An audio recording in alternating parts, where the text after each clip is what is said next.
সময় কাজে লাগাও যদি তুমি আখেরাতে কেনার হতে চাও, সফল হতে চাও, বড় বড় রাজত্বের মালিক হতে চাও। না, জান্নাত রাজত্ব রূপে দিবে। আগেও বলছি, এখনো বলতেছি, বাড়ি রূপে দিবে না, প্লট রূপে দিবে না, বাগান বাড়ি রূপে দিবে না।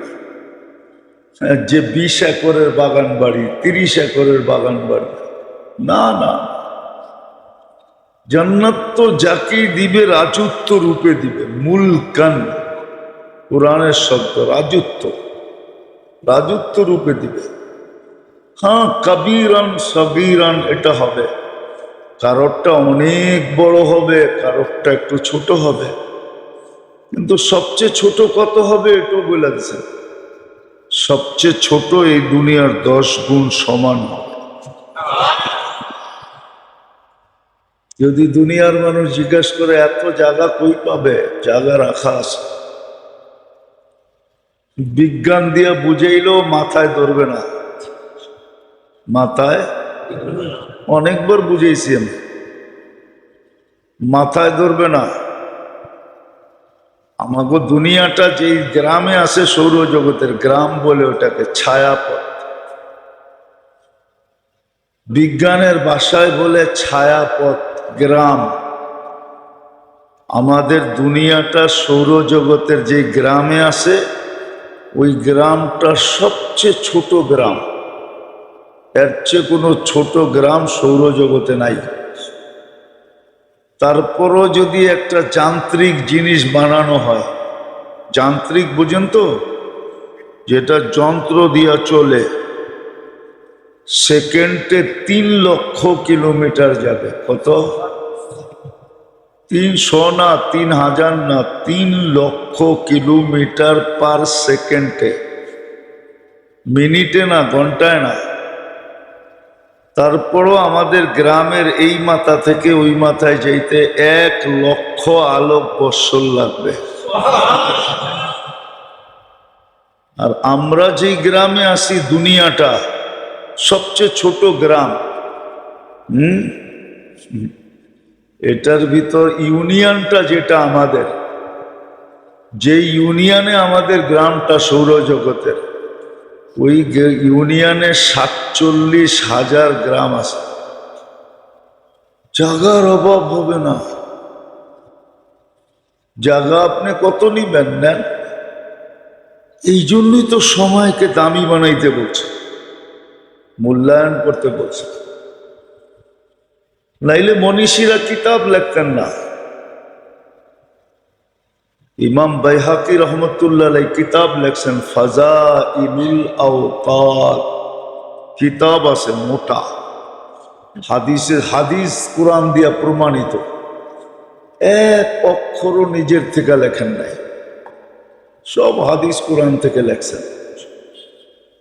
ফাজাইলুল আওকাত, ইমাম বাইহাকি রহমতুল্লাহ আলাইহি লম্বা কিতাব আছে, পড়লে বোঝা যায় সময়ের মূল্যায়ন কিরকম। তা আমি তো, আল্লাহর রসুল তো 5 ভাগে ভাগ করে দিলেন, আমাদেরকে ভাগ করে দেখায় দিলেন যে 5টাকে 5টার আগে মূল্যায়ন করো, তাইলে তুমি বেনিফিট পাইতে থাকবে। হায়াত মূল্যায়ন করো, মৌতের পরে বেনিফিট পেতে থাকবে। বহুত মানুষ আছে কবরে চলে গেছে, হাড্ডি মাংস মাটির সাথে মিশে গেছে, কিন্তু ওর আমলের একটুও বন্ধ হয় না, সব আমল এখনো চালু। হাদিসে আছে, ইদা মাতাল ইনসানু ইনকাতা আমালুহু ইল্লা তালাত। 3 ব্যক্তির আমল কখনো বন্ধ হয় না। মরে যাবে ও, আমল বন্ধ হবে, ওর আমল চলতে থাকবে, ওর অ্যাকাউন্টে ডেলি যেতেছে, ও দেখা হাক্কা বাক্কা খায়া যাবে, ওর অ্যাকাউন্টে যেতেছে আমল। এরকম যে পাঁচটা বললাম, পাঁচটাকে মূল্যায়ন করলে 5 অবস্থায় যায় বেনিফিট পেতে থাকবে। কিন্তু বাধাও আছে। শয়তান আর মন আমাদেরকে বসতে দেয় না, ভাবতেও দেয় না, করতে দিবে তো দূরের কথা, চিন্তাও করতে দেয় না। মনও দেয় না, শয়তানও দেয় না। গত জুমাই বলছিলাম মনের ব্যাপারে। মন আমাদেরকে বুঝতে দেয় না, মন আমাদেরকে এদিক ওদিক ঘুরায় খালি। হ্যাঁ, হাইওয়েতে নেওয়া যায় না, খালি চিপা গলিতে ঘুরায়। মন আমাদেরকে বুঝতে দেয় না, করতে দেয় না। আর মনের লোকে সংযুক্ত আছে শয়তান। এই জন্য হাদিসে আছে শয়তান সুযোগ তালাশ করে। মন যখন আমাদেরকে ঘুরায় তো শয়তান মনের সাথে মিলা ওয়াসওয়াসা, আমাদেরকে ওয়াসওয়াসা দিতে থাকে, কুমন্ত্র আমাদেরকে শিখাইতে থাকে। সুমন্ত্র না, কুমন্ত্র। ওয়াইদা তাকারা খানাসা, আর যখন সময় কাজে লাগাইতে থাকে তো শয়তান ভাইগা বেড়াইতে থাকে, পাকতে থাকে। হ্যাঁ, ভাগে, কাছেও বিড়তে চায় না, হয় না কাছে বিললে খবর আছে। এই জন্য সময়ের মূল্যায়ন যে করবে সে কামিয়াব হবে। এই সুযোগগুলাকে যে কাজে লাগাবে সে কামিয়াব হবে,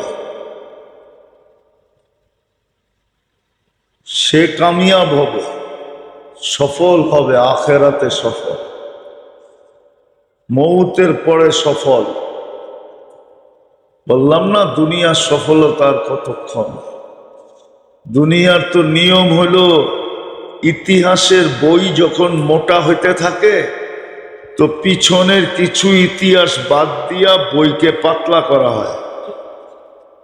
ওই উনি স্যার, ওনারে জিজ্ঞান, স্কুলের নিয়মই এটা, শিক্ষা বোর্ডের নিয়মই এটা। যখন ইতিহাসের বই মোটা হইতে থাকে তখন পিছনের কিছু লোকের জীবনী বাদ দিয়া। এই জন্য আমরা ছোটবেলা যে ইতিহাস পড়ছি এখন বইতে একটাও নাই, একটাও খুঁজা পাই না। ইতিহাস তো দূরের কথা, কবিতাই খুঁজা পাই না। ছোটবেলা যেই কবিতা পড়ছি ওইগুলো একটাও এখন স্কুলের বইতে নাই। এখন কবিতার কোনো মিল নাই, ছন্দের কোনো মিল নাই। আগে ছন্দের মিল থাকতো, ছন্দের, এখন কোনো মিল টিল নাই। এটার নাম বলে কবিতা। মাঝে মাঝে পড়লেও হাসি আসে যে এটা আবার কবিতা হইল কেমনে। এ তো আগারও মিল নাই, গোড়ারও মিল নাই, কোনো মিলই নাই। আবার স্যারেরও পড়ায় কবিতা কয়া, ওরও কিছু কয় না যে এটা আবার কবিতা হইল কেমনে। তো ছোটবেলা দেখছি কবিতার মিল ছিল। কবিতার কি ছিল? মিল ছিল, বড় মিল ছিল কবিতা। যা কোটা শোনায় সময় নষ্ট করে লাভ নাই। আগের কবিরা কবি ছিল, শালীনতা ছিল ওদের ভিতরে, ভদ্রতা ছিল, শালীনতা ছিল, নম্রতা ছিল, বাস্তবতার সাথে মিল রেখা কবিতা বানাইতো। এখন আর এটি দেখে টেকে না, সব কবিও আধুনিক হয়ে গেছে, আপডেট কবি। যা কথা আবার মিডিয়ায় অন্যদিকে চলে যাবে। তো যেটা বুঝাইতেছিলাম, আল্লাহ করুক বুঝে আসুক, সময়কে মূল্যায়ন করতে হবে যদি আমি ওইখানে কামিয়াব হতে চাই। আর যদি কিছু লোকের মতো আমিও বলি কে দেখছে, কে কে দেখছে, যে এক সাহাবী এসে আল্লাহ রসুলের কাছে বলছিল যে আপনার সব কথা, এখনো মুসলমান হয় না, সাহাবী পড়ে হয়েছে, এক গ্রাম্য এসে বলতেছে আপনার সব কথা বুঝে আসে কিন্তু তিনটা বুঝে আসে না। তিনটা বুঝে আসে না কি তিনটা কি? আপনি কইতেছেন পুরা আরব আপনার কলেমা পড়বে, আপনি তো দেশ ছেড়ে আয়া পড়লেন মদিনায়, নিজের বাড়িতে তো থাকতে পারলেন না, আবার কোন পুরা আরব ভূখণ্ড আপনার কলেমা পড়বে। আল্লাহ রসুল বলে দ্বিতীয়টা বল। আপনি বলতেছেন পারস্য রুম আপনার লোকেরা স্বাধীন করবে, পারস্য রুম সারা দুনিয়া দুই দলের হাতে, আর আপনি বলেন আপনার লোকেরা স্বাধীন করবে। তো বলছে তৃতীয়, আপনি বলেন মরার পরে জিন্দা হবে। আজ পর্যন্ত কেউ জিন্দা হয়েছে? সব তো মাটিতে মিশা যায়। তা আল্লাহর রসুল বলে শোন, আমি যেটা বলছি এটাই সত্য। আতাল আল্লাহু ওমরাক, আল্লাহ তোর বয়স বাড়ায়া দেখ। দুটা তো তুই চোখে দেখবি, আর তৃতীয়টা কিয়ামতের দিন তোর হাত ধইরা আমি দেখায় দেব। তো যেদিন ফাতে মক্কা হয়ে গেছে, পুরা আরব ইসলামের ভিতরে ঢুকে গেছে, তো ওই ব্যক্তি বলতেছিল একটা তো হয়ে গেল, একটা তো দেখা ফেলাইলাম। ওমর রাদিয়াল্লাহু তাআলা আনহুর জামানায় যখন রুম আর পারস্য স্বাধীন হয়ে গেছে, তো ও চিৎকার দিতে দিতে মদিনার দিকে আসতেছে, বলতেছে দুটা হয়ে গেল, তৃতীয়টো মনে হয়ে যাইব, যদি মৌত এর আগে যদি মৌত আইসা গেল। দৌড়া তো দৌড়াইতে দৌড়াইতে উট নিয়া ছুটতে ছুটতে মদিনা আসছে, আইসা আমিরুল মুমিনিন ওমর রাদিয়াল্লাহু তাআলা আনহুর হাতে মুসলমান হয়ে গেছে। আর ওই হাদিস শুনাইছে, বলে দুটা তো চোখে দেখা ফেললাম, এই জন্য মৌত আসার আগে ছুটতে ছুটতে চলে আসছি, যদি মরা যাই তিনটা তৃতীয়টাও তো হয়েই যাইব। দুটা যখন হয়েছে তো তৃতীয়টা হয়েই, এই জন্য মুসলমান হইতে চলে আসলাম। তো মদিনায় থেকে গেছেন। ওমর রাদিয়াল্লাহু তাআলা আনহু দেখলে দাঁড়ায় যেতেন, সবাই জিজ্ঞাসা করে আপনি আরে দেখলে দাঁড়ায় যান কেন? আপনি তো আমিরুল মুমিনিন, 4 মহাদেশ আপনার পায়ের নিচে, 36 লক্ষ মোরাব্বা মাইল আপনার পায়ের নিচে, আপনি আরে দেখলে দাঁড়ায় যান কেন?